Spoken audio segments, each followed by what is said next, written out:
So then the final thing as well, I suppose I wanted to overcome, you might get some questions that come through. People might ask you questions along the way where I think I'll try and help you overcome some of those now. One of the questions you'll get is about escrow. That one may come through. We talked about in the previous one. I like to tell them, hey, look, depending on the price, if it's coming through at under a couple of $1,000s, then I say, look, escrow really is more trouble than it's worth. I've done this before, assuming that you have done like a buying and selling websites. You don't want to say I've done this before if you haven't, but escrow is more trouble than it's worth for sites lower. Look, as you can see, check out my feedback, Google my name, do everything that you need to do to feel confident that you can trust me. And the reason I tell you, to research me is I'm not going to go ahead and screw you over a couple of $1,000s and potentially ruin my reputation.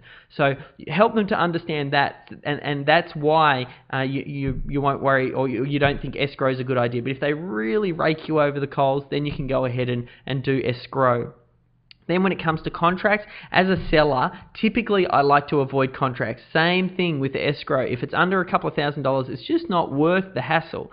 If they really, really want a contract, then you say, hey, let's use the Flippa one. There's no point in getting legal people involved just yet, but Flippa include some contracts that you can use, and on the actual final completion page you can download them, or there's also the SitePoint contracts that I talked about in the previous module as well.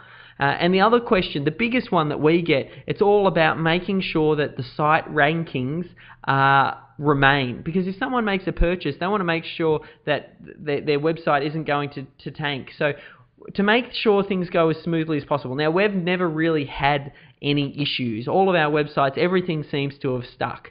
Now, that said though, people talk about what's the best way to make sure it goes as smoothly as possible.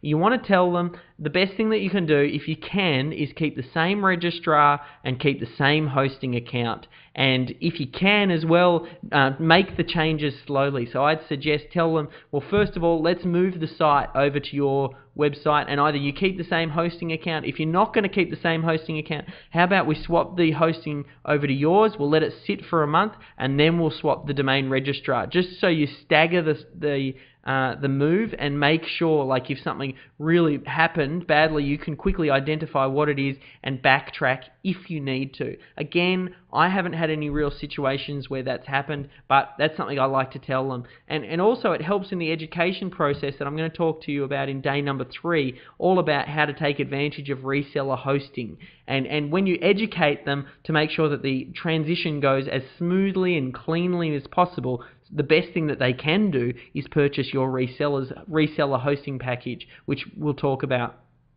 So that's some of the questions that you might get.